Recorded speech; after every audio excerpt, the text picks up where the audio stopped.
Mi hermana me reemplazó en mi boda por $2 millones y 8 meses después suplicó cuando el anillo reveló todo. El día de mi boda, antes de que pudiera caminar hacia el altar, mi propia familia me encerró en una habitación pequeña detrás de la iglesia. Yo todavía llevaba el vestido blanco que había soñado usar desde niña, con las manos temblando y el corazón golpeándome el pecho como si quisiera avisarme de algo. Del otro lado de la puerta escuchaba la música empezar. La misma música que yo había elegido durante meses, con lágrimas de emoción en los ojos. Pero esa música ya no era para mí, era para mi hermana Ava. Ella estaba caminando hacia mi prometido con otro vestido blanco, con mi ramo en las manos y con la sonrisa tranquila de alguien que sabía exactamente lo que estaba haciendo. Mi madre me miró con una frialdad que nunca voy a olvidar y me dijo que no hiciera una escena. Mi padre se colocó frente a la puerta como si yo fuera una amenaza, no su hija. Yo pregunté qué estaba pasando, pero en el fondo ya lo sentía. Ese era el momento en que todos los años de desprecio, silencios y favoritismo se convertían en una traición imposible de negar. Antes de ese día, yo todavía creía que una boda podía salvar una parte rota de mi vida. Me llamo Lily, y durante mucho tiempo pensé que si era buena, paciente y obediente, mi familia algún día me miraría con amor. Ava siempre había sido la hija brillante de la casa, la que recibía vestidos nuevos, fiestas grandes, abrazos largos y disculpas rápidas. Yo era la hija que debía entender, la que debía ceder, la que debía sonreír aunque algo por dentro se rompiera. Cuando conocí a Daniel, pensé que por primera vez alguien me elegía sin condiciones. Él venía de una familia rica, elegante, de esas que tenían casas con jardines perfectos y cenas donde todos hablaban bajo, pero decidían cosas enormes. Al principio, Daniel me miraba como si yo fuera distinta a todo lo que conocía. Me decía que mi dulzura lo calmaba, que conmigo no tenía que fingir. Yo me aferré a esas palabras como una niña que encuentra una vela encendida en medio de una casa oscura. Por eso acepté casarme con él, aunque una parte de mí nunca entendió por qué su familia se interesaba tanto en mi nombre. La primera vez que escuché hablar de los $2 millones fue en una cena familiar, 6 meses antes de la boda. Daniel estaba sentado junto a mí, mi padre frente a nosotros, mi madre sonriendo demasiado y Ava fingiendo mirar su teléfono. La abuela de Daniel había dejado un acuerdo familiar relacionado con una fundación, una herencia y ciertas condiciones de matrimonio que yo apenas comprendía. Me dijeron que era algo antiguo, legal, complicado, pero que no debía preocuparme. Mi padre explicó que aquella unión ayudaría a las dos familias, como si mi amor fuera también un contrato silencioso. Yo pregunté si eso significaba que Daniel quería casarse conmigo por dinero. Él tomó mi mano debajo de la mesa y me aseguró que no, que lo nuestro era real. Yo le creí porque necesitaba creerle. Mi madre me dijo que por una vez dejara de buscar problemas donde no los había. Ava levantó la mirada y sonrió de una manera que me dejó fría, como si ella ya supiera algo que yo ignoraba.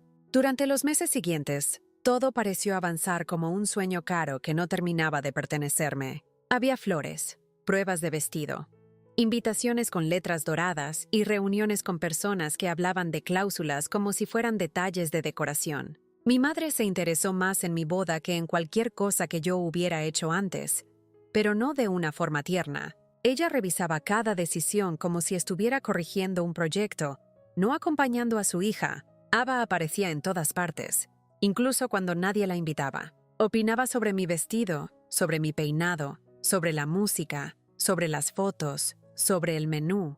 Cada vez que yo decía que quería algo sencillo, ella se reía y decía que una boda de 2 millones no podía parecer una reunión pobre. Yo odiaba esa frase. No era una boda de 2 millones para mí, era mi boda. O al menos eso seguía repitiéndome cuando sentía que todos estaban preparando un evento donde yo era apenas una pieza que se podía mover. Daniel comenzó a cambiar cuando faltaban pocas semanas. Al principio eran cosas pequeñas, mensajes más cortos, llamadas que terminaban rápido, miradas perdidas cuando yo hablaba del futuro. Yo le preguntaba si estaba nervioso, y él decía que sí, que su familia lo estaba presionando. Cuando intentaba abrazarlo, él me abrazaba de vuelta, pero había distancia en sus brazos. Una noche lo encontré discutiendo con su padre en el jardín de su casa. No escuché todo, solo algunas palabras sueltas. El anillo, la condición, la hermana equivocada, no podemos arriesgarlo. Cuando Daniel me vio, se quedó pálido. Me dijo que hablaban de documentos viejos y que no tenían nada que ver conmigo. Yo quise creerle otra vez, pero esa noche, al llegar a casa, vi a Ava probándose unos pendientes de perla frente al espejo de mi habitación. Cuando le pregunté qué hacía allí, respondió que solo quería ver cómo se sentía ser la novia por un segundo. La mañana de la boda empezó con una calma extraña. Me desperté antes del amanecer, con una sensación pesada en el pecho, como si mi cuerpo ya supiera que algo terrible estaba esperando. El vestido colgaba junto a la ventana, blanco, delicado, perfecto. Por un instante al verlo lloré, no por el lujo ni por las fotos, sino porque imaginé que tal vez ese día iba a dejar de ser la hija invisible. Imaginé a Daniel mirándome desde el altar, tomando mi mano y eligiéndome frente a todos. Imaginé a mi madre emocionada, a mi padre orgulloso, a Ava aceptando que por una vez el centro no era ella. Ahora entiendo que esos pensamientos eran la última parte inocente de mí intentando sobrevivir. En la casa nadie parecía emocionado por mí. Mi madre entró a mi habitación sin tocar la puerta, y lo primero que dijo fue que no llorara porque iba a arruinarme la cara. Ava apareció después, envuelta en una bata de seda color marfil, con el cabello ya peinado como si también fuera una novia. Yo le pregunté por qué estaba arreglada así. Ella sonrió mientras una maquilladora le acomodaba un mechón junto al rostro. Dijo que las fotos familiares debían verse perfectas. Mi madre no corrigió nada. Yo miré mi propio reflejo y sentí una vergüenza que no me pertenecía. Era mi día, pero incluso allí, frente al espejo, parecía que tenía que pedir permiso para ocupar espacio. La maquilladora intentó hacerme conversación, pero la tensión en la habitación era tan espesa que sus palabras caían al suelo. Ava se acercó a mi vestido y pasó los dedos por la tela. Dijo que era hermoso, pero que algunos vestidos simplemente se veían mejor en la mujer correcta. Yo le pedí que saliera y mi madre me reprendió por ser sensible. Cuando llegamos a la iglesia, algo estaba mal desde el primer paso. Había demasiada seguridad en la entrada. Mi padre hablaba en voz baja con un hombre de traje oscuro que no pertenecía al equipo de la boda. Las flores estaban en su lugar. Los invitados entraban sonriendo. La luz caía preciosa sobre los vitrales. Todo parecía perfecto, y eso lo hacía más aterrador. Una coordinadora me entregó una carpeta para revisar el orden de la ceremonia. Mi nombre no estaba en la primera página. En el espacio donde debía decir Lily, decía Ava. Sentí que el aire desaparecía. Le mostré la hoja a mi madre, esperando que se alarmara, que gritara, que exigiera una corrección inmediata. Ella apenas la miró y dijo que debía ser un error de impresión, pero no tomó la carpeta ni llamó a nadie. Solo me apretó el brazo demasiado fuerte y me dijo que esperara en la sala privada. Esa sala estaba al fondo de un pasillo estrecho, lejos de los invitados. Yo entré pensando que iban a arreglar el supuesto error. Mi padre cerró la puerta detrás de nosotros. Mi madre se quedó junto a una mesa donde había una botella de agua, pañuelos y un pequeño espejo. Ava no estaba allí, y eso me inquietó más. Pregunté dónde estaba Daniel. Nadie respondió. Pregunté por qué mi nombre había sido cambiado. Mi padre suspiró, como si yo fuera una niña haciendo una pregunta incómoda. Entonces dijo que se había tomado una decisión difícil. Me explicó que, por el bien de todos, Ava ocuparía mi lugar en la ceremonia. Lo dijo con una calma tan brutal que por un segundo pensé que no había entendido bien el idioma. Mi madre añadió que no debía verlo como una pérdida, sino como una corrección necesaria. Yo empecé a reír, no porque fuera gracioso, sino porque mi mente no encontraba otra salida. Les pregunté si estaban locos. Les pregunté si Daniel sabía. Mi madre bajó la mirada, y esa fue la respuesta que más me dolió.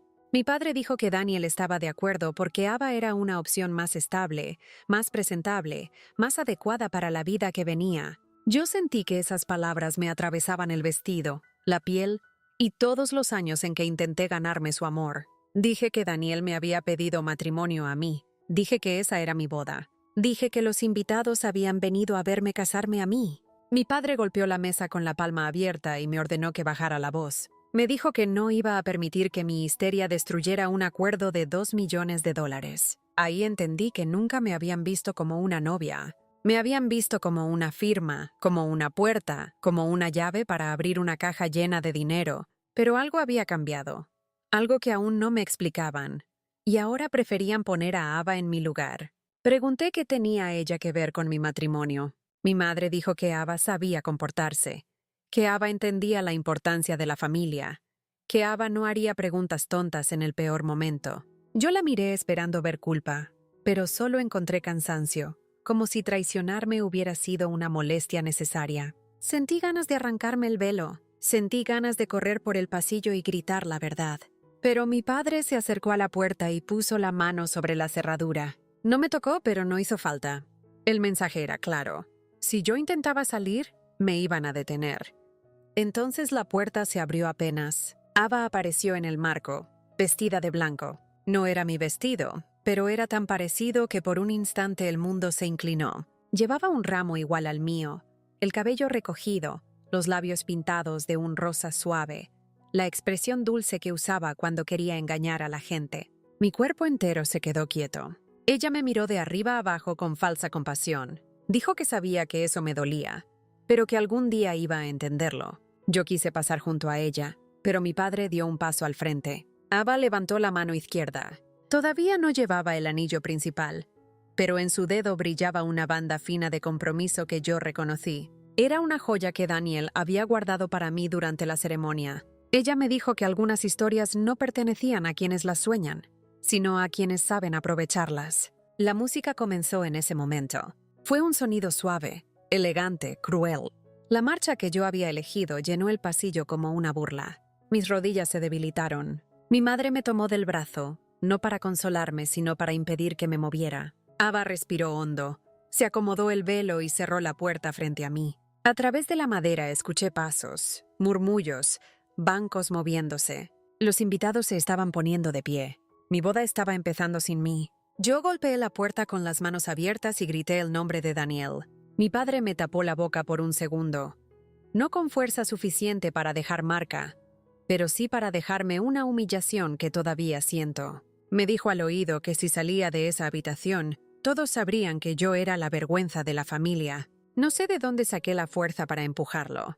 Tal vez fue dolor, tal vez fue rabia, tal vez fue esa pequeña parte de mí que aún no aceptaba ser borrada en silencio. Me solté de mi madre, corrí hacia la puerta y la abrí antes de que pudieran detenerme. El pasillo parecía más largo que antes. Al fondo, las puertas principales de la iglesia estaban abiertas, y allí la vi. Ava caminaba lentamente hacia el altar. Los invitados estaban de pie, algunos con lágrimas en los ojos, creyendo que veían una escena hermosa. Daniel estaba al frente, vestido con su traje oscuro, mirando hacia ella. Durante un segundo, esperé que él negara con la cabeza, que se apartara, que buscara mi rostro. Pero no se movió. Solo bajó la mirada como si la vergüenza pesara menos que el dinero. Yo avancé por el pasillo lateral con el vestido rozando el suelo y el corazón hecho pedazos. Nadie me vio al principio. Todos miraban a Ava. La luz de los vitrales caía sobre ella como si el mundo estuviera dispuesto a bendecir la mentira. Yo quise gritar, pero la voz se me quedó atrapada. Entonces escuché al sacerdote decir el nombre de Ava unido al de Daniel, y algo dentro de mí se rompió con un sonido silencioso. No estaban confundidos. No era un error. La ceremonia había sido cambiada completa. Mi nombre había sido borrado de los papeles, del programa, de la entrada y de la boca de todos. Una niña pequeña en una de las bancas me señaló. Su madre giró la cabeza. Luego otra persona. Luego otra. El murmullo empezó a crecer como fuego sobre papel seco. Cuando por fin llegué al centro de la iglesia, Ava ya estaba junto a Daniel. Ella no se sorprendió al verme. Eso fue lo peor. Daniel sí levantó la vista, y por un instante vi al hombre que una vez me prometió una vida.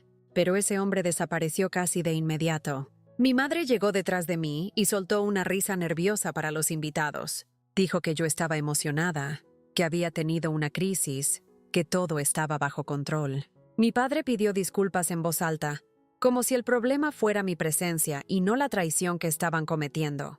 Yo miré a Daniel y le pedí que dijera la verdad. Le pregunté si me amaba. Le pregunté si sabía que me habían encerrado. Él abrió la boca, pero no salió nada. Ava puso su mano sobre el brazo de él, como si lo estuviera reclamando. El silencio de Daniel fue más cruel que cualquier insulto, porque en ese silencio entendí que él no era una víctima completa. Tal vez lo habían presionado. Tal vez tenía miedo.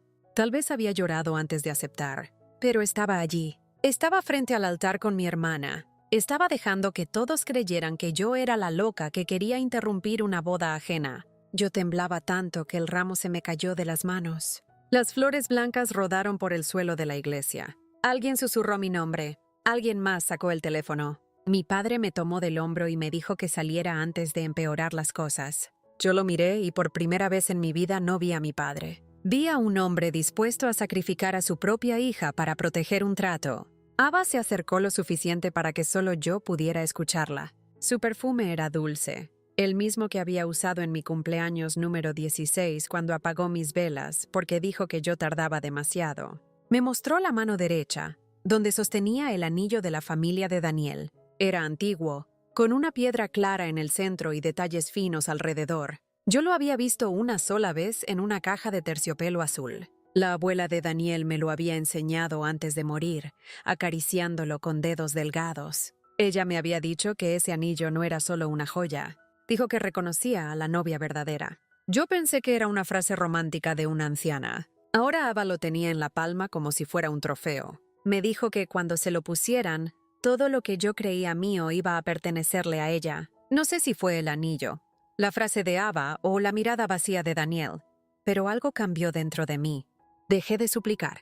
Dejé de buscar una explicación en los ojos de quienes ya habían elegido traicionarme. Miré a los invitados, a las flores, a las cámaras, al altar que habían decorado con mis decisiones y mis sueños. Me di cuenta de que si me quedaba allí rogando, ellos ganarían otra vez. Me convertirían en la novia abandonada, en la hermana celosa, en la hija difícil. Y tal vez yo no podía detener la ceremonia en ese instante. Tal vez no podía obligar a Daniel a ser valiente.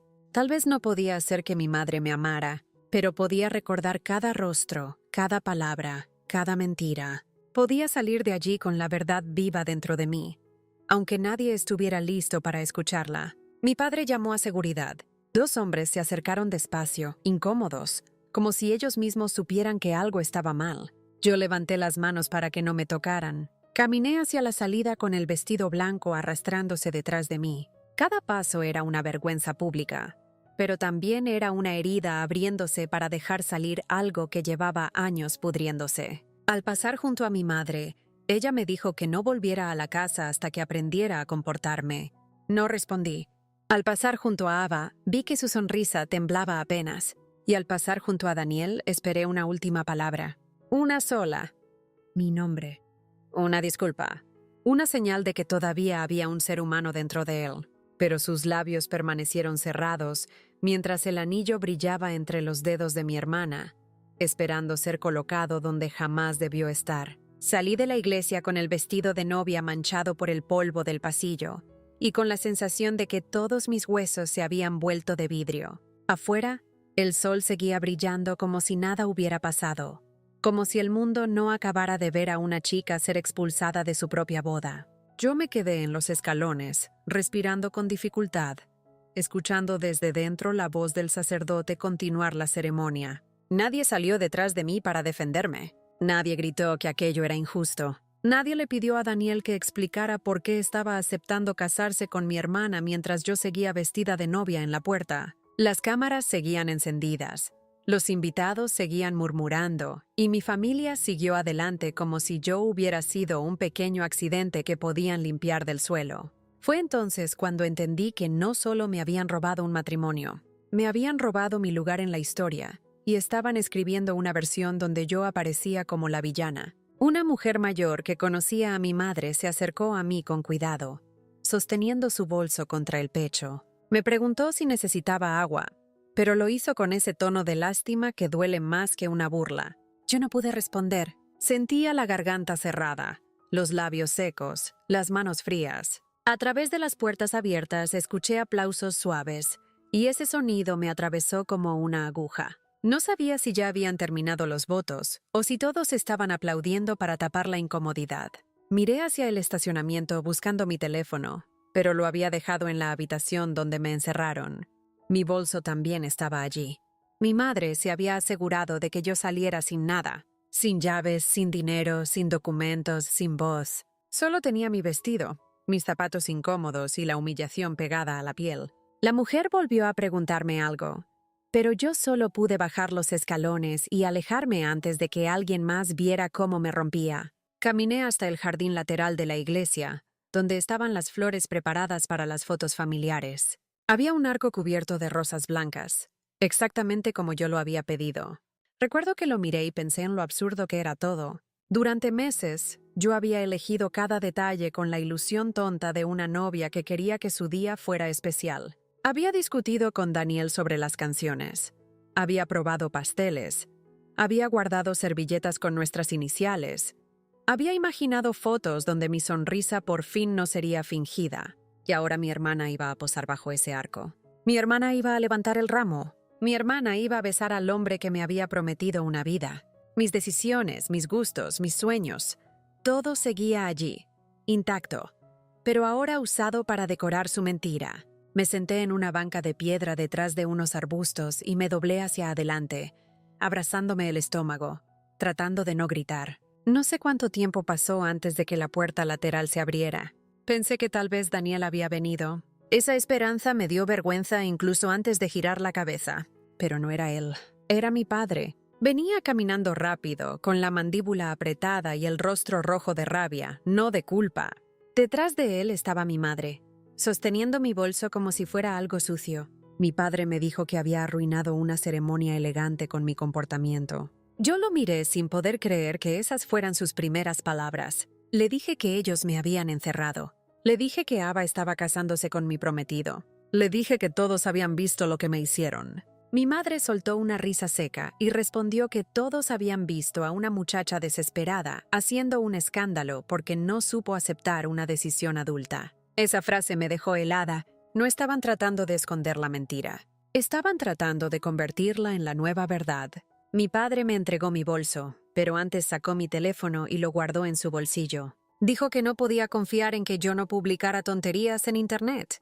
Yo le exigí que me lo devolviera.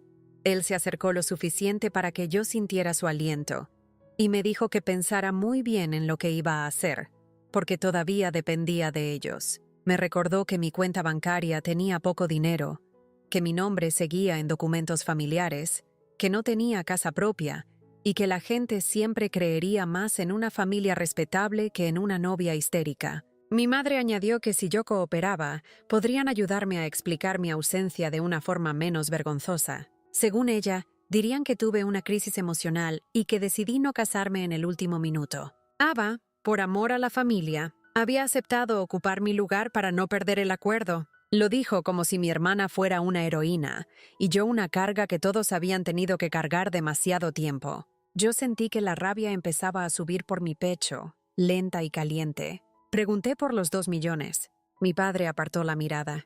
Mi madre se quedó muy quieta. Entonces supe que allí estaba la raíz de todo. Les pregunté qué significaba realmente ese acuerdo. ¿Por qué era tan importante que alguien de nuestra familia se casara con Daniel? ¿Por qué no podían dejarme ir si tanto les molestaba que yo fuera la novia? Mi padre dijo que yo no entendía cómo funcionaba el mundo. Dijo que las familias construían futuro con decisiones difíciles, no con emociones pequeñas. Yo le respondí que mi vida no era una ficha para mover sobre una mesa. Mi madre me miró con desprecio y dijo que ese era precisamente el problema conmigo, que siempre creía que todo se trataba de mis sentimientos. En ese momento, dentro de la iglesia, escuchamos un estallido de aplausos más fuerte. Mi madre se giró hacia el sonido y sonrió con alivio. Acababan de terminar algo que nunca debió empezar. Los invitados comenzaron a salir poco después. Algunos evitaban mirarme, otros me observaban con una curiosidad descarada, como si yo fuera una escena extra incluida en el entretenimiento de la boda. Varias personas hablaban en voz baja, pero yo alcanzaba a escuchar partes. Decían que tal vez yo había perdido la razón. Decían que Ava se veía preciosa. Decían que Daniel había sido muy valiente por mantener la compostura. Cada comentario era una piedra más sobre mi pecho. Entonces apareció Ava en la puerta principal, tomada del brazo de Daniel. El velo le caía sobre los hombros. El ramo descansaba entre sus manos y en su dedo brillaba el anillo. Mi anillo no era mío porque lo hubiera comprado, ni porque llevara mi nombre visible, sino porque me había sido prometido con palabras, con miradas y con una confianza que ahora parecía ridícula. Ella levantó la mano para mostrarlo a las cámaras y la piedra atrapó la luz del sol como si estuviera orgullosa de formar parte de la mentira. Daniel me vio entre la gente. Por un segundo su sonrisa desapareció. Yo esperé que viniera hacia mí, que al menos intentara explicarse lejos de todos.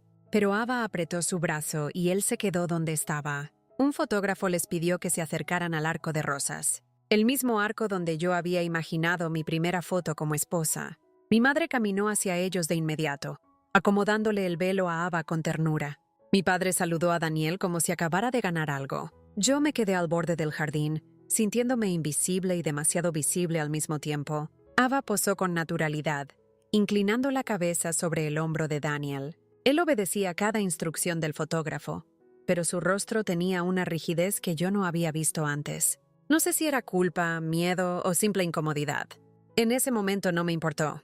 El daño ya estaba hecho, y su silencio había firmado cada parte. Ava pidió una foto con nuestra familia completa. Mi madre se giró hacia mí, y por un segundo pensé que iba a llamarme, pero solo me miró como se mira una mancha en un vestido blanco. Luego volvió a sonreír para la cámara.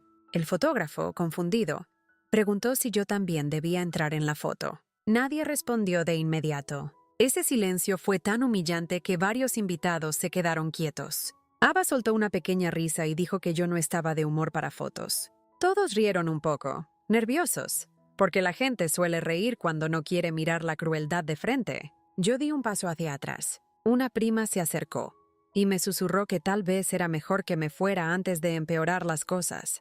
No me preguntó si estaba bien.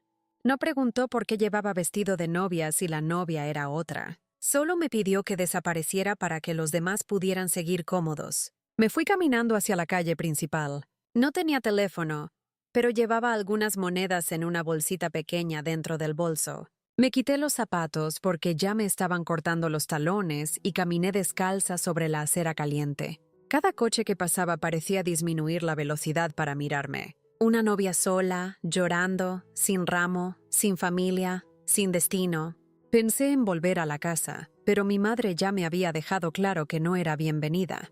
Pensé en ir a un hotel, pero no tenía suficiente dinero. Entonces recordé a Mia, mi amiga de la escuela, la única persona que siempre me decía que mi familia me trataba peor de lo que yo quería admitir. Vivía a unas 6 calles de la iglesia, en un apartamento pequeño sobre una panadería.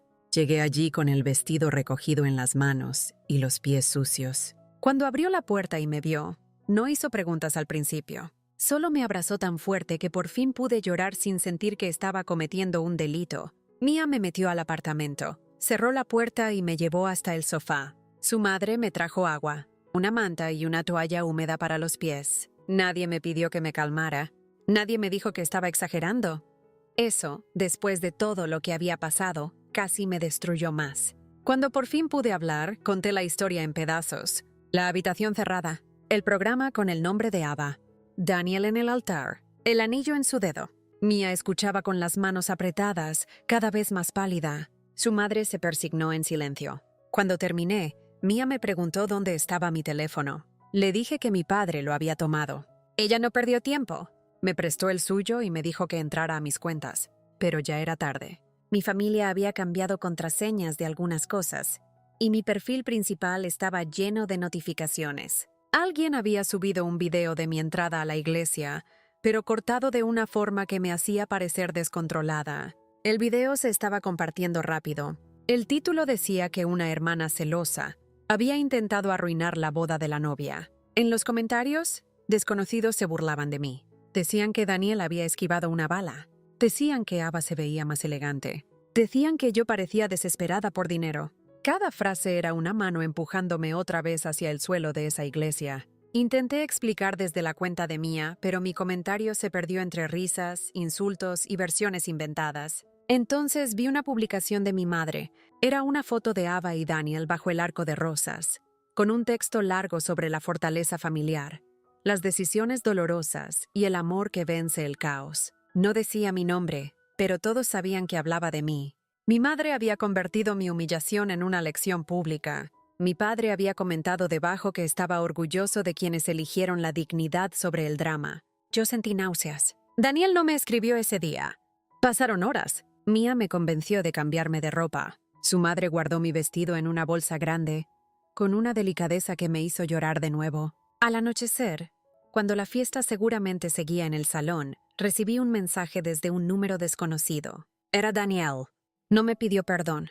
No me preguntó dónde estaba. Escribió que lamentaba cómo habían salido las cosas, pero que yo debía entender que ya no había vuelta atrás. Dijo que nuestras familias habían tomado una decisión y que lo mejor era no hacer más daño. Lo leí tantas veces que las palabras dejaron de parecer palabras. Mia quiso responder por mí, pero no la dejé. Yo escribí una sola pregunta. Le pregunté si sabía que me iban a encerrar. Los 3 puntos aparecieron y desaparecieron varias veces. Luego llegó su respuesta. Dijo que no sabía que lo harían de esa manera. De esa manera. Esa parte se clavó en mí. No dijo que no sabía que me reemplazarían. No dijo que no sabía que Ava caminaría hacia él. No dijo que había sido engañado. Solo dijo que no sabía que lo harían de esa manera. Allí entendí que Daniel había conocido el plan. Quizá no todos los detalles, quizá no la brutalidad completa, pero sí lo suficiente para detenerlo. Y no lo hizo. Me quedé mirando la pantalla mientras Mia respiraba fuerte a mi lado. Daniel escribió otro mensaje. Dijo que el acuerdo era más complicado de lo que yo imaginaba, que había mucha presión, que no quería lastimarme. Yo empecé a reír en silencio, con lágrimas bajándome por la cara. La gente siempre dice que no quiere lastimarte después de haber elegido exactamente el camino que más te destruye. No respondí más. Apagué el teléfono de Mia y lo dejé sobre la mesa como si quemara. Esa noche dormí en el sofá, aunque dormir no es la palabra correcta. Cerraba los ojos y veía a Ava caminando por el pasillo. Veía el anillo brillando. Veía a Daniel bajando la mirada. Cada sonido de la calle me despertaba. En algún momento antes del amanecer, me levanté y fui hasta la cocina. Mia estaba allí, despierta, con 2 tazas de té. Me dijo que no podía dejar que ellos contaran la historia completa por mí. Yo le respondí que no tenía pruebas. Mi teléfono estaba con mi padre. Los documentos de la boda estaban controlados por mi familia. El video que circulaba estaba editado. Daniel no iba a defenderme. Ava jamás admitiría nada. Mia se quedó pensativa y luego me preguntó por el anillo. Al oír esa palabra, recordé a la abuela de Daniel, su mano arrugada sosteniendo la caja azul, su voz suave diciéndome que ese anillo reconocía a la novia verdadera. Le conté a Mia esa escena. Fue meses antes, en una visita a la casa familiar de Daniel. Su abuela, Eleanor, ya estaba enferma, pero sus ojos seguían siendo claros y atentos. Me pidió que la acompañara a una biblioteca pequeña llena de retratos antiguos. Allí abrió una caja de terciopelo y me mostró el anillo. Dijo que no era la joya más cara de la familia, pero sí la más importante. Yo pensé que hablaba de tradición. Ella me preguntó si Daniel me trataba bien. Le dije que sí. Luego me preguntó si mi familia me escuchaba. Esa pregunta me sorprendió tanto que no supe mentir. Ella me tomó la mano y me dijo que algunas mujeres aprendían a sonreír mientras las borraban. Después cerró la caja y dijo que, cuando llegara el momento, el anillo sabría quién había elegido con libertad y quién había sido usada como reemplazo. En ese entonces me pareció una frase extraña. Ahora sonaba como una advertencia. Mia quiso saber si existía algún documento relacionado con esa joya. Yo no lo sabía. Nunca me dejaron estar presente en las reuniones legales importantes. Cada vez que preguntaba, mi padre decía que esas cosas eran demasiado complejas para mí. Daniel prometía explicarme después, pero ese después nunca llegaba. Mi madre me decía que una novia debía enfocarse en verse feliz, no en parecer abogada. Yo había confundido esa exclusión con protección, porque quería creer que la gente que decía amarme no estaba ocultándome algo peligroso. En la cocina de Mia, con el sol empezando a iluminar la ventana, todo se veía distinto. No sabía qué guardaba el anillo. No sabía por qué Eleanor había hablado de él de esa forma, pero sabía que Ava lo llevaba en el dedo, y si mi hermana lo quería tanto, si mi familia había sacrificado todo por colocarlo en su mano, entonces esa joya no era solo un símbolo de matrimonio. Era una llave. Los días siguientes fueron una caída lenta. Mi familia no me llamó. Daniel tampoco. Ava publicó fotos de la luna de miel con frases sobre nuevos comienzos y destinos escritos por Dios. Yo tuve que pedir prestada ropa a Mia, buscar trabajos temporales y aceptar que no podía volver a mi habitación sin enfrentar a quienes me habían destruido. Una tarde, mi padre envió a un mensajero con una caja. Dentro estaban algunas de mis cosas. dobladas sin cariño, 2 suéteres, unos libros, una foto rota de mi graduación y una nota escrita por mi madre. Decía que necesitaban paz y que yo debía respetar el nuevo matrimonio de Ava. También decía que hablar mal de la familia tendría consecuencias. No había disculpa, no había preocupación, solo una amenaza envuelta en palabras educadas. Esa noche, por primera vez, no lloré. Sentí algo más frío, más firme. La tristeza empezó a endurecerse en una decisión. Mia me ayudó a conseguir un empleo en una cafetería. Al principio me daba vergüenza atender mesas. No porque el trabajo fuera indigno, sino porque temía que alguien reconociera a la novia humillada del video. Algunas personas sí me reconocieron. Una mujer me miró mucho tiempo antes de preguntarme si yo era la chica de la boda. Yo dije que sí. Ella no se burló. Me tocó la mano y me dijo que había visto el video completo en otra cuenta antes de que lo borraran. Uno donde se notaba que yo llevaba vestido de novia y que mi familia intentaba sacarme. Me dijo que no todos creían la versión de Ava. Ese comentario fue pequeño, pero me sostuvo durante días. Empecé a entender que las mentiras pueden correr rápido, pero no siempre llegan limpias. A veces dejan grietas. A veces alguien ve lo que no debía ver. A veces la verdad queda atrapada en una memoria ajena esperando el momento de salir. Una noche, casi un mes después de la boda, Daniel apareció afuera de la cafetería. Yo estaba cerrando, con el delantal manchado de café y el cabello recogido sin cuidado. Él se veía cansado, más delgado, con ojeras que no combinaban con las fotos perfectas que Ava subía. Quiso hablar. Yo seguí limpiando una mesa. Me dijo que las cosas no eran tan simples. Me dijo que Ava estaba sufriendo porque la gente seguía preguntando por mí. Me dijo que su familia estaba revisando papeles y que todo se había vuelto tenso. Yo le pregunté si eso era una disculpa. Se quedó callado. Luego dijo que no podía cambiar lo ocurrido. Le respondí que no había venido a cambiarlo, sino a sentirse menos culpable. Él bajó la cabeza. Antes de irse, murmuró que Eleanor me apreciaba mucho más de lo que yo sabía. Esa frase me dejó inmóvil. Cuando levanté la mirada, Daniel ya se estaba alejando por la acera. Desde esa noche, el nombre de Eleanor empezó a perseguirme. Recordaba su biblioteca, su voz, su forma de observar a mi familia en silencio durante las cenas. Ella nunca fue cálida de una manera exagerada, pero conmigo era distinta. Me preguntaba si estaba cómoda, si quería estudiar, si sabía administrar dinero, si tenía a alguien de confianza fuera de mi casa. En su momento pensé que eran preguntas de una anciana curiosa. Ahora parecían piezas de un rompecabezas que yo había ignorado. Intenté buscar información sobre su testamento, sobre el acuerdo, sobre la fundación familiar. No encontré mucho.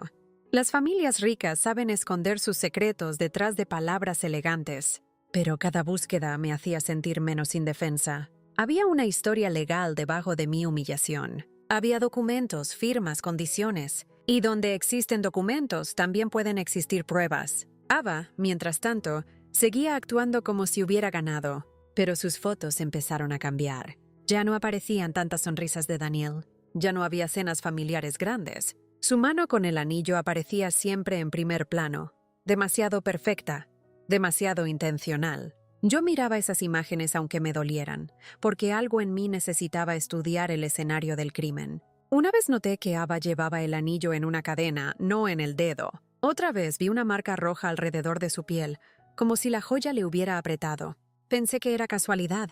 Después, una antigua empleada de la casa de Daniel fue a la cafetería y me reconoció. Se llamaba Rosa. Me dijo en voz baja que la señora Eleanor nunca quiso que Ava llevara ese anillo. Yo dejé de respirar por un instante. Antes de que pudiera preguntarle más, Rosa miró hacia la puerta, asustada, y dijo que tuviera cuidado porque la familia estaba peleando por algo que no se podía vender ni esconder. Esa frase se quedó conmigo durante semanas. Algo que no se podía vender ni esconder. Yo no sabía si hablaba del anillo, del acuerdo o de mí.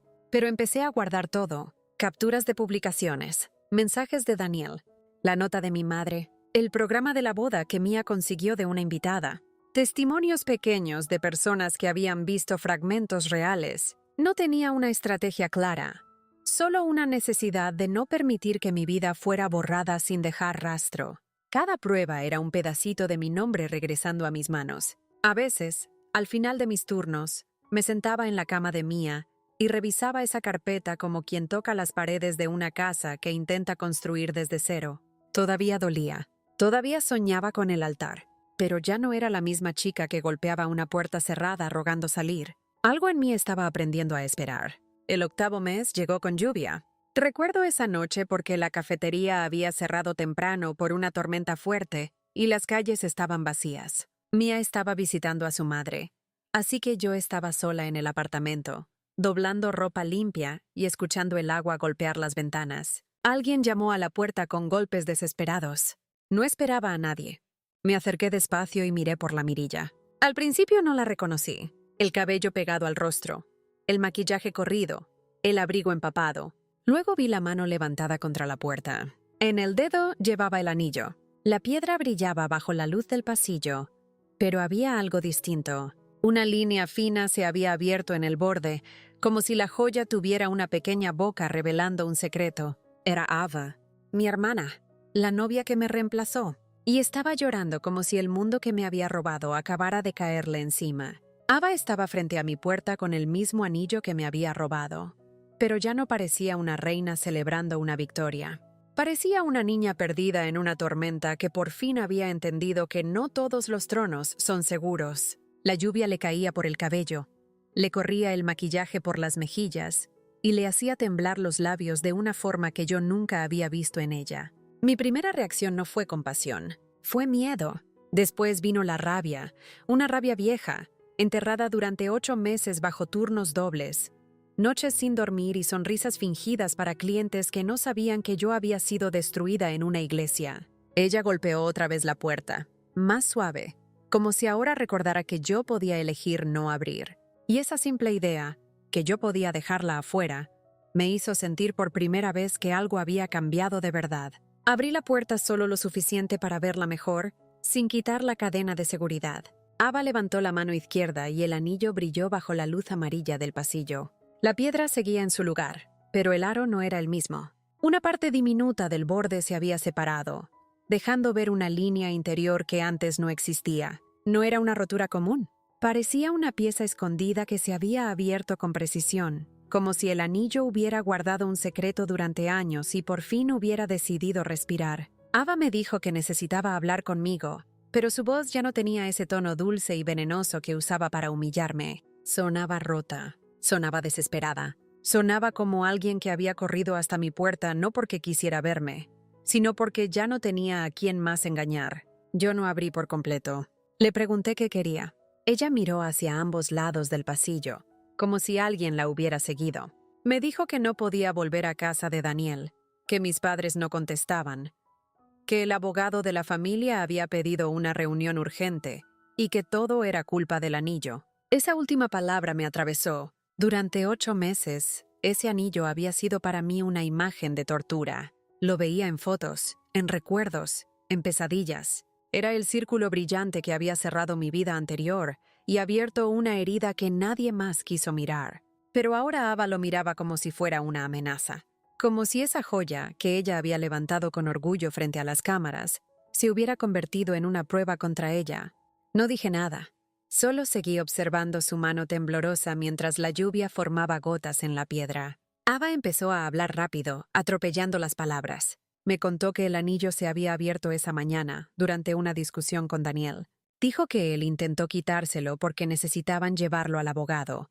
Pero cuando tiró con fuerza, una pieza interna se desplazó. Dentro apareció un grabado diminuto, tan fino que al principio creyeron que era una marca decorativa, pero Daniel lo reconoció. Era un código de familia, una referencia legal que venía de los documentos de su abuela Eleanor. Ava dijo el nombre de Eleanor con una mezcla de miedo y odio. Yo sentí que el suelo del apartamento se alejaba por un segundo. Todo lo que aquella mujer me había dicho en la biblioteca volvió a mí como una corriente helada. El anillo sabría quién era la novia verdadera. En ese momento, aquella frase dejó de parecer un recuerdo extraño y empezó a sonar como una sentencia. Le pregunté por qué venía a mí si tenía a Daniel, a mis padres y a toda esa familia elegante que me había expulsado. Ava tragó saliva. Me dijo que porque el grabado no tenía su nombre. Por primera vez en mi vida, vi a mi hermana decir algo sin poder adornarlo. El código del anillo llevaba mis iniciales completas, mi fecha de nacimiento y una referencia a un documento que solo podía activarse si yo estaba presente. No Ava, no cualquier esposa de Daniel.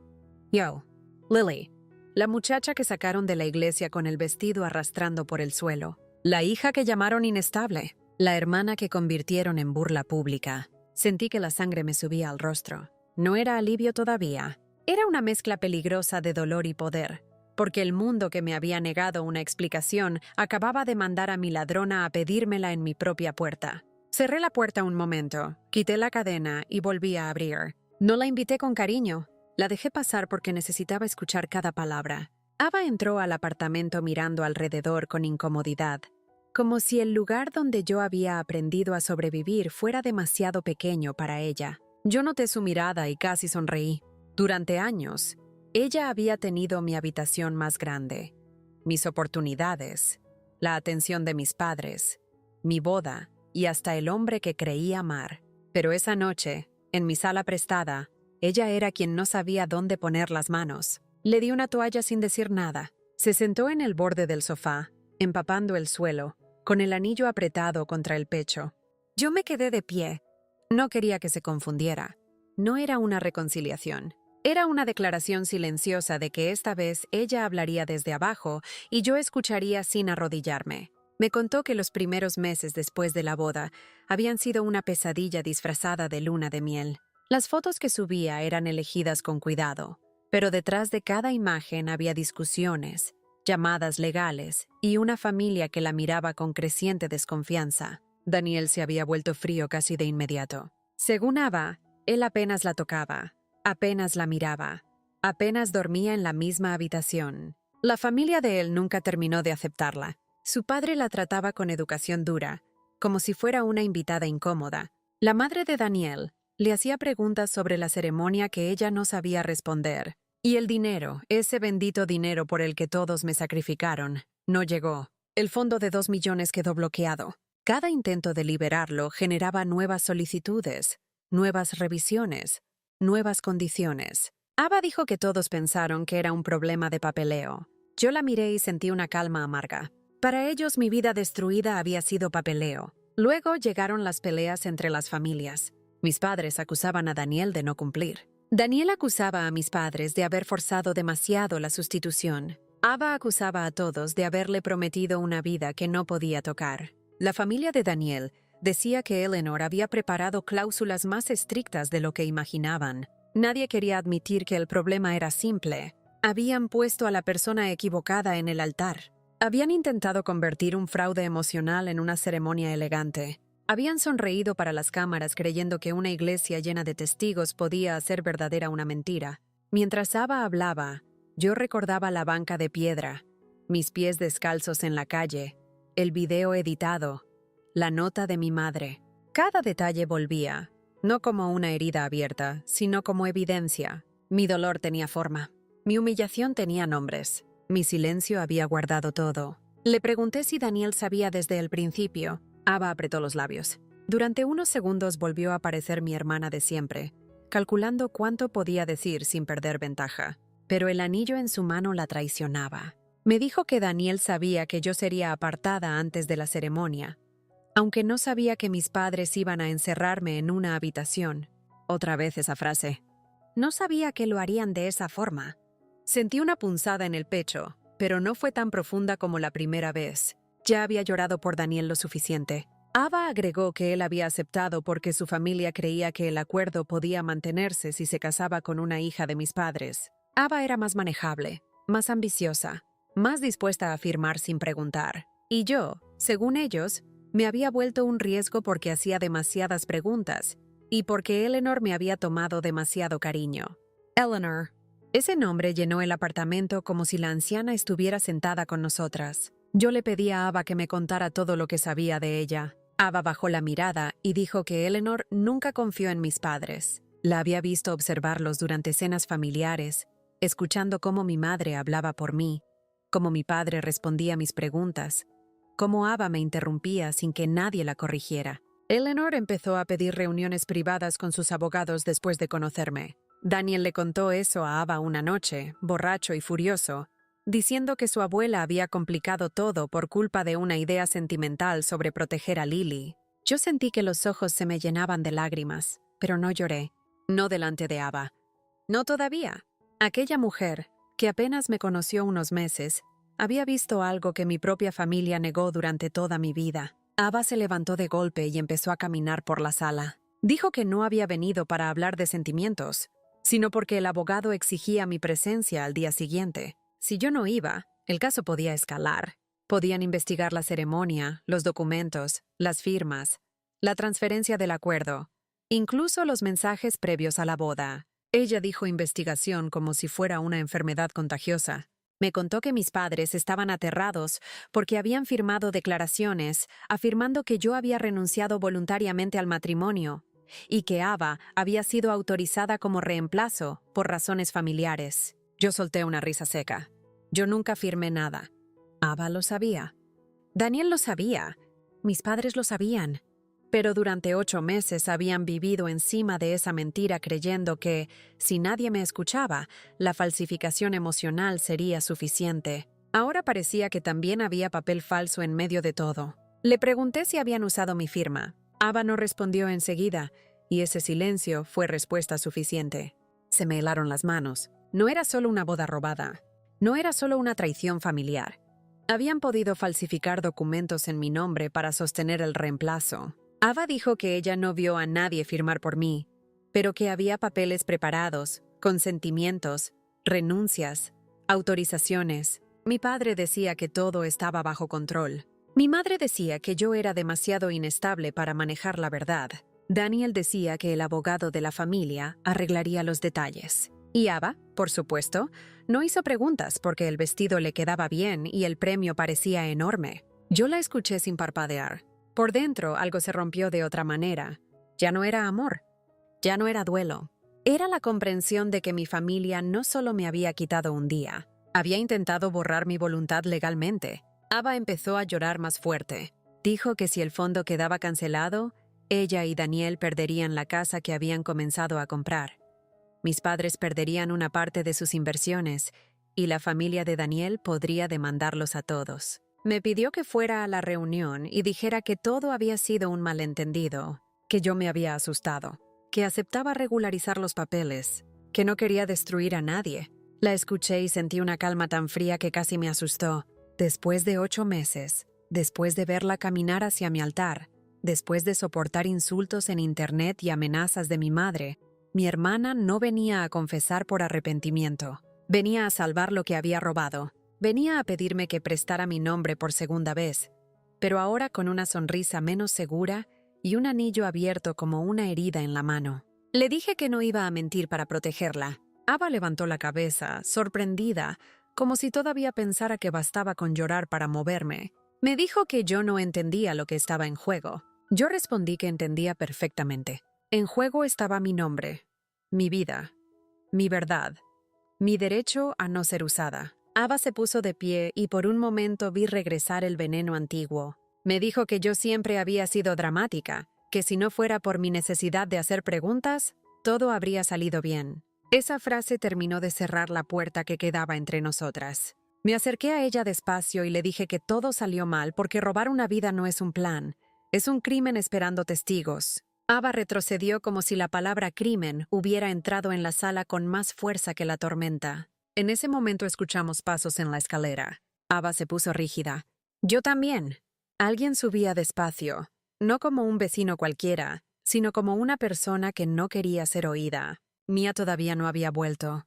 El apartamento se quedó en silencio. Ava escondió la mano del anillo bajo la toalla, pero ya era tarde para esconder nada. Los pasos se detuvieron frente a la puerta. Luego sonaron 3 golpes. No desesperados como los de Ava, sino medidos, firmes, conocidos. Mi corazón empezó a latir con tanta fuerza que sentí la sangre en los oídos. Una voz masculina dijo mi nombre desde el otro lado. Era Daniel. No lo veía desde aquella noche frente a la cafetería. Ava se llevó una mano a la boca. Yo miré hacia la puerta, luego hacia el anillo abierto, y comprendí que la verdad ya no estaba llegando en pedazos. Estaba subiendo por la escalera para sentarse frente a mí. No abrí de inmediato. Daniel volvió a llamar, esta vez más bajo. Dijo que sabía que Ava estaba allí, y que necesitábamos hablar antes de la reunión con el abogado. Su voz sonaba cansada, pero también urgente. Ava negó con la cabeza, pidiéndome en silencio que no lo dejara entrar. Ese gesto casi me hizo reír.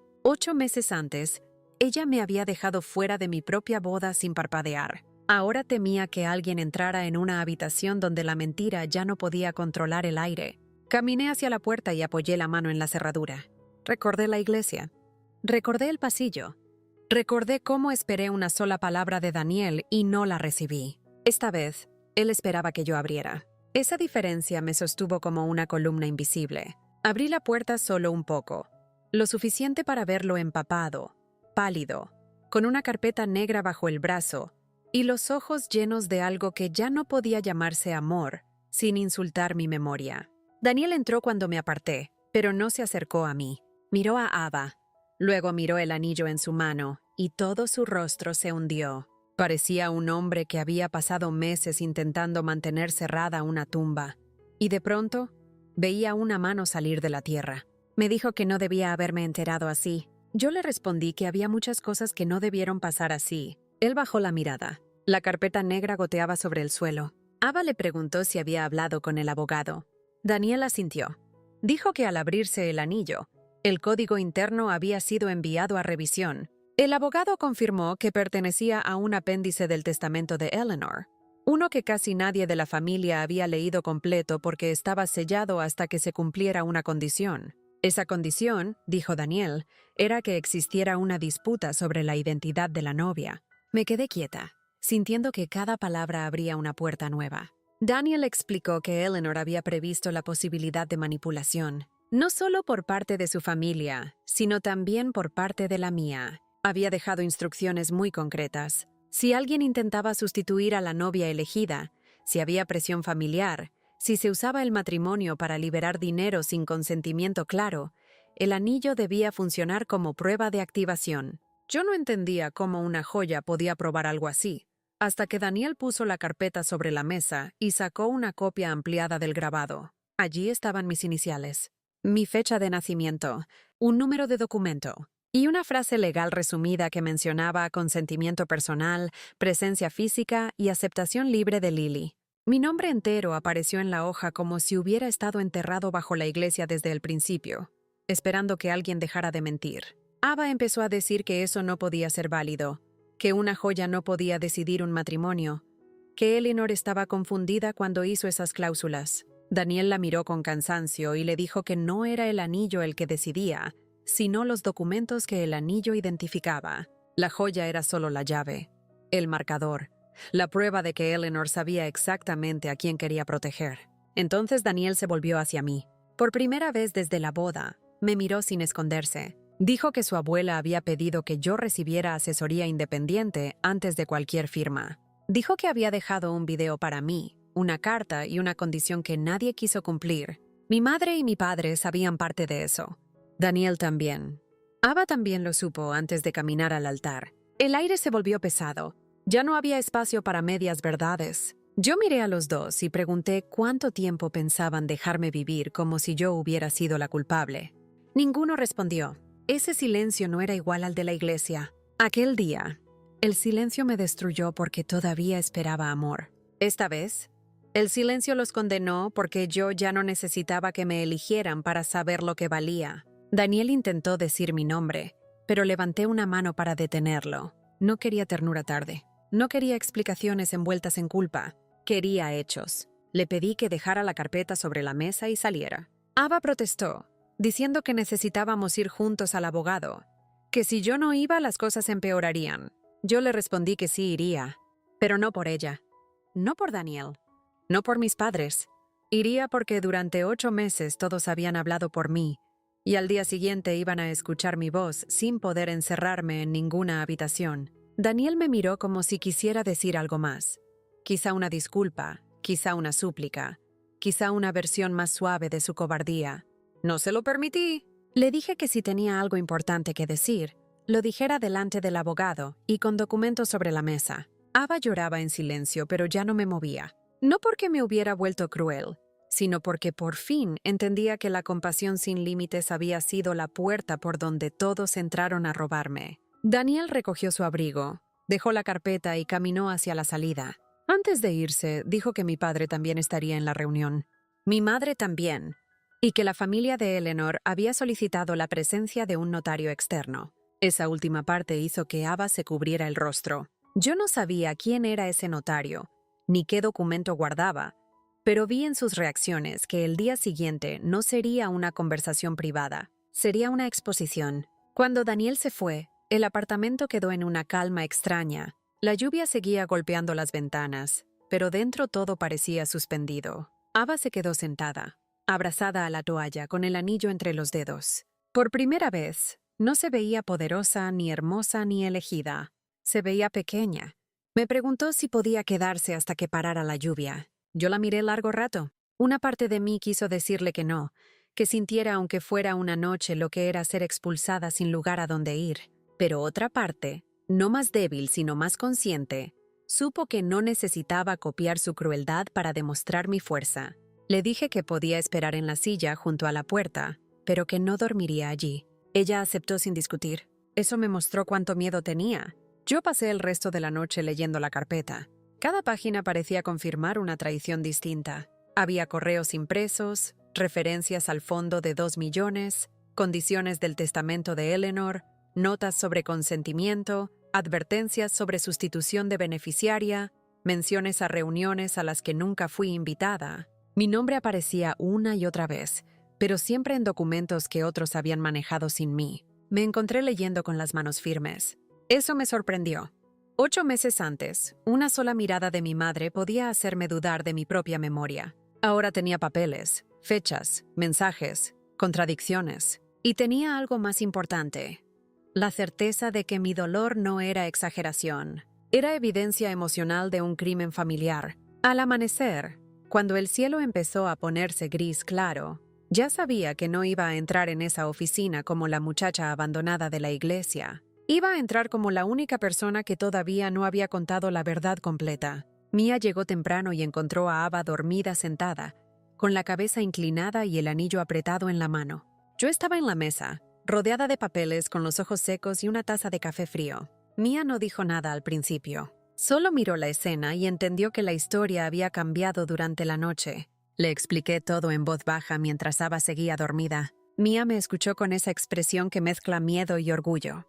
Luego me ayudó a ordenar la carpeta, a guardar copias digitales, a preparar una bolsa con ropa limpia y zapatos que no me lastimaran. Me dijo que no fuera sola. Yo asentí. No pensaba hacerlo. Esta vez no habría habitación cerrada, ni pasillo lateral, ni padre bloqueando una puerta. Esta vez habría testigos, papeles y un anillo que se había cansado de fingir. Ava despertó cuando estábamos listas para salir. Por un segundo pareció no recordar dónde estaba. Luego miró el anillo y todo volvió a su rostro como una caída. Caminamos las 3 hasta la calle. La lluvia había terminado, pero el aire seguía frío. Un coche negro esperaba junto a la acera. Daniel estaba dentro, al volante, evitando mirarnos directamente. Yo no subí al asiento delantero. Me senté atrás junto a Mia. Ava se sentó delante, encogida, con la mano izquierda escondida bajo la manga. Nadie habló durante el camino. La ciudad pasaba por la ventana como si fuera otro lugar, como si yo estuviera viendo por primera vez calles que antes recorría con una versión más joven y más ciega de mí misma. Cuando el coche se detuvo frente al edificio del abogado, vi a mis padres en la entrada. Mi madre llevaba perlas. Mi padre llevaba su mejor traje. Ambos tenían el rostro de personas que habían venido a controlar una crisis, no a pedir perdón. Bajé del coche despacio. Mi madre me vio y por un instante su expresión cambió. No fue amor. Fue cálculo. Miró mi ropa sencilla, mi carpeta, a Mia a mi lado, y después el anillo en la mano de Ava. Mi padre dio un paso hacia mí, pero yo no retrocedí. Él dijo mi nombre con una autoridad que antes me habría hecho bajar la mirada. Esta vez sostuve la suya. No necesitaba gritar. No necesitaba demostrar dolor. El dolor ya había hecho su trabajo en silencio durante 8 meses. Ahora me quedaba la parte más difícil y más limpia: hablar. La puerta de cristal del edificio se abrió, y un hombre mayor, de traje gris y rostro sereno, apareció desde dentro.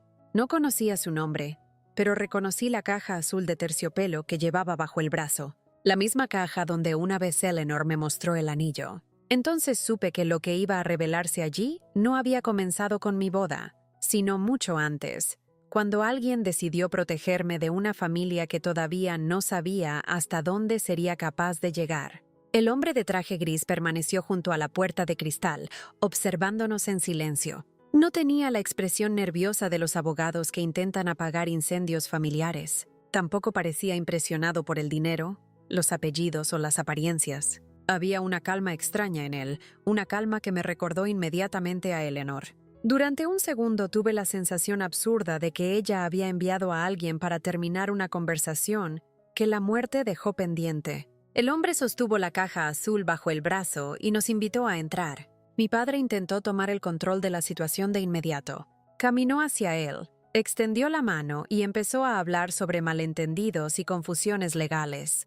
Pero el hombre apenas asintió. No vino a escuchar versiones. Había venido con documentos. Y los documentos, a diferencia de las familias manipuladoras, no suelen cambiar de historia según la audiencia. Entramos en una sala amplia con una mesa de madera oscura en el centro. Allí ya estaban varios abogados, 2 asistentes y una mujer que reconocí vagamente de algunas reuniones antiguas con Eleanor.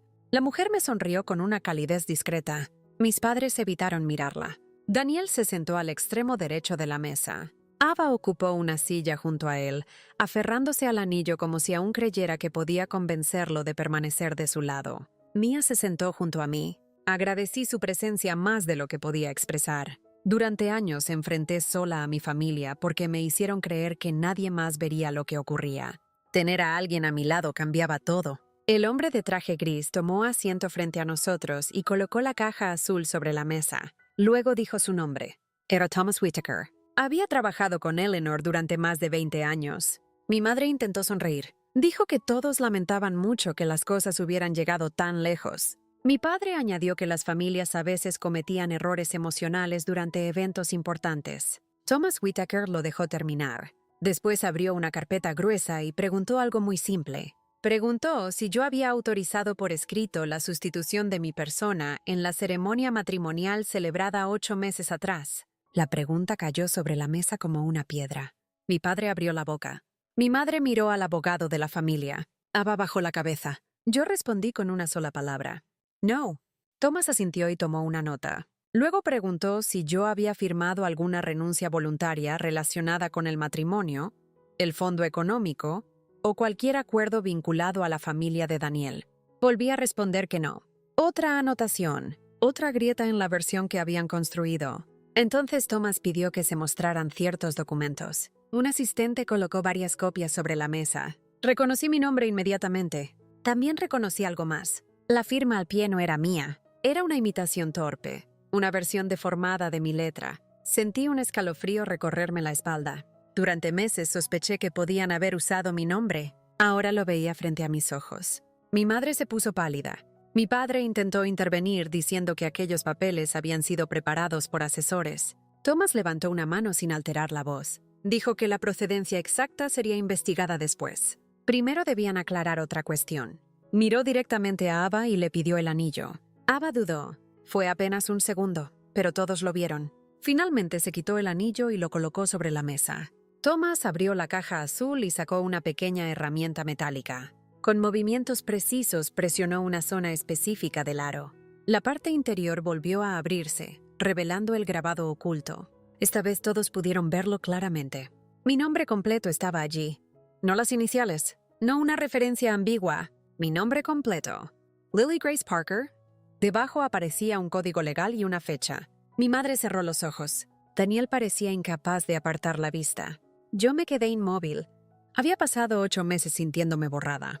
Y ahora mi nombre estaba grabado en el centro mismo del objeto por el que me habían reemplazado. Thomas deslizó otro documento sobre la mesa.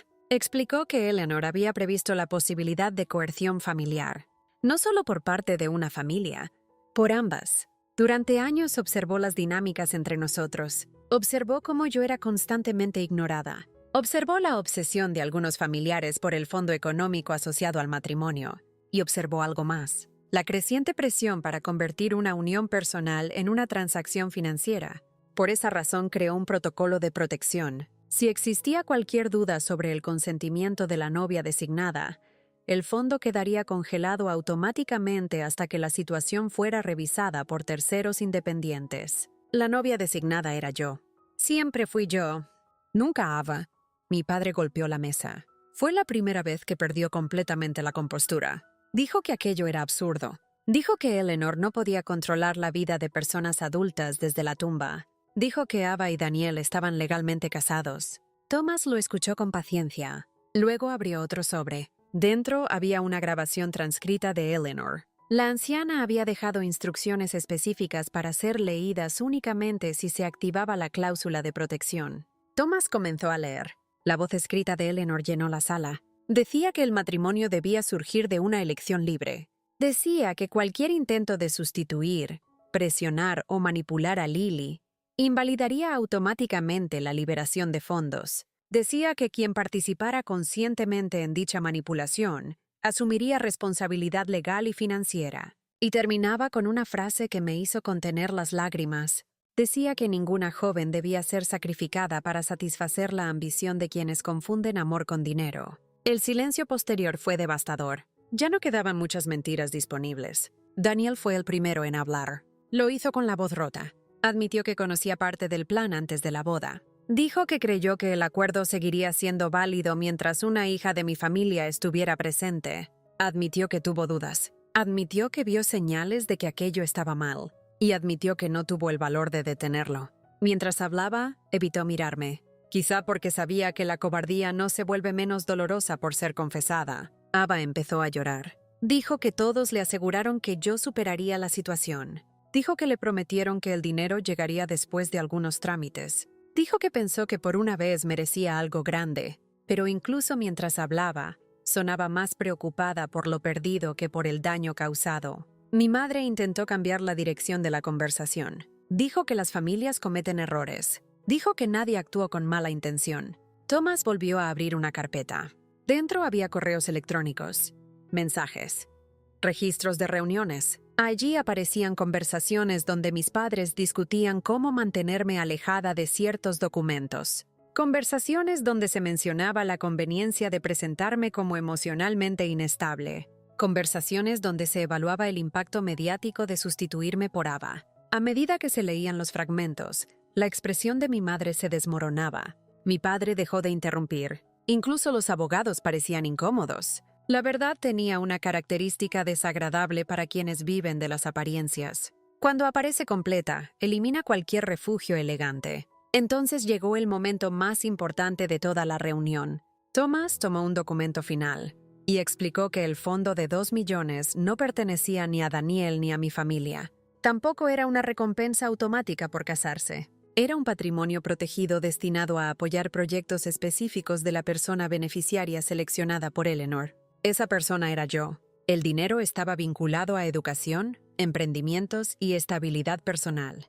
No a matrimonios, no a herederos oportunistas, no a acuerdos secretos. La boda era solo una de varias condiciones que confirmaban que yo estaba entrando libremente en una nueva etapa de vida. El verdadero propósito siempre fue proteger mi futuro. Durante meses todos habían luchado por un premio que ni siquiera entendían. Ava dejó escapar un sonido ahogado. Mi padre parecía incapaz de procesar lo que escuchaba. Mi madre preguntó si eso significaba que el dinero nunca iba a llegar. Thomas respondió que el fondo permanecía intacto. Pero debido a los acontecimientos recientes, cualquier decisión futura dependería exclusivamente de mí y de los administradores designados por Eleanor. Nadie más tendría autoridad sobre él. Nadie. Esa palabra resonó dentro de mí con una fuerza inesperada. Durante años, cada aspecto de mi vida estuvo controlado por alguien. Mis padres decidían por mí. Ava hablaba por mí. Daniel ocultaba información por mí. Incluso mis sueños parecían necesitar aprobación. Ahora, por primera vez, una decisión importante me pertenecía completamente. Mi padre cambió de estrategia. La rabia desapareció y fue reemplazada por algo que nunca había visto en él.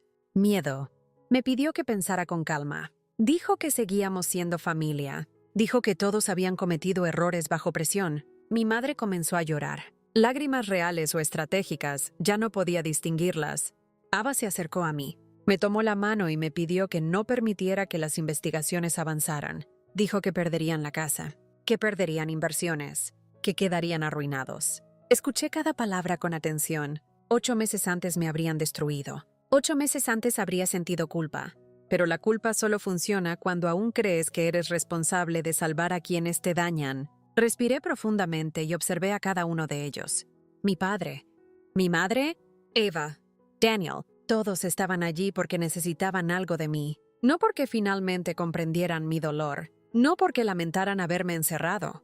No porque alguien hubiera pasado una sola noche preguntándose cómo sobreviví después de salir sola de aquella iglesia. Estaban allí porque el anillo había hablado, porque los documentos habían hablado, porque Eleanor había previsto exactamente quiénes eran, y porque por primera vez necesitaban mi cooperación para protegerse. Me puse de pie lentamente. La sala entera quedó en silencio. Sentí los ojos de todos sobre mí. Durante años temí ese tipo de atención. Ahora no. Porque esta vez no estaba siendo juzgada, estaba siendo escuchada. Miré a Ava primero. Le dije que una hermana no roba una vida y luego pide ayuda cuando las consecuencias llegan. Miré a Daniel. Le dije que el silencio también es una decisión. Después miré a mis padres. Les dije que el amor no encierra a una hija para reemplazarla por alguien más. El rostro de mi madre se quebró. Mi padre bajó la vista por primera vez en toda la reunión. Luego me dirigí a Thomas. Le dije que cooperaría plenamente con cualquier investigación necesaria, que no mentiría para proteger a nadie, que no firmaría documentos diseñados para borrar lo ocurrido y que tampoco buscaba venganza, solo quería la verdad. Thomas asintió lentamente. Parecía satisfecho, no porque hubiera ganado algo, sino porque el propósito de Eleanor finalmente se estaba cumpliendo. La verdad había llegado a la persona que debía recibirla. La reunión terminó poco después. Los abogados comenzaron a organizar procedimientos. Los asistentes recogieron documentos. Ava volvió a llorar. Daniel permaneció sentado, inmóvil. Mis padres intentaron acercarse otra vez, pero ya no había nada que decir. Algunas conversaciones llegan demasiado tarde para ser útiles. Tomé mi carpeta y me dirigí hacia la salida. Mia caminó junto a mí. Antes de cruzar la puerta, Thomas me llamó. Me entregó un sobre blanco sellado. Dijo que Eleanor había pedido que solo yo lo recibiera cuando todo terminara. Tomé el sobre con manos temblorosas. Mientras salía del edificio y sentía la luz del sol sobre el rostro, comprendí algo que había tardado toda una vida en aprender. El verdadero regalo que Eleanor me dejó nunca fueron los 2 millones. Fue la prueba de que alguien me vio. Alguien entendió exactamente lo que ocurría cuando nadie más quiso verlo. Alguien decidió protegerme incluso cuando yo todavía no sabía que necesitaba protección. Y mientras sostenía aquella carta contra mi pecho, supe que mi historia ya no sería definida por la boda que me robaron. Sería definida por el día en que dejé de permitir que otros decidieran quién era yo. Aquel día entendí que algunas personas pueden quitarte una boda, una herencia, una oportunidad o incluso una parte de tu reputación, pero nunca podrán conservar para siempre una mentira construida sobre el dolor de otros. Si llegaste hasta el final de esta historia, escribe en los comentarios la frase: "La verdad siempre encuentra el camino para que yo sepa que estuviste aquí hasta el último momento". También cuéntame qué habrías hecho tú en mi lugar cuando descubriste que tu propia familia te había traicionado. Si esta historia te emocionó, deja tu like para apoyar el canal. Suscríbete para no perderte las próximas historias y activa la campanita para recibir todas las notificaciones cada vez que publiquemos un nuevo relato.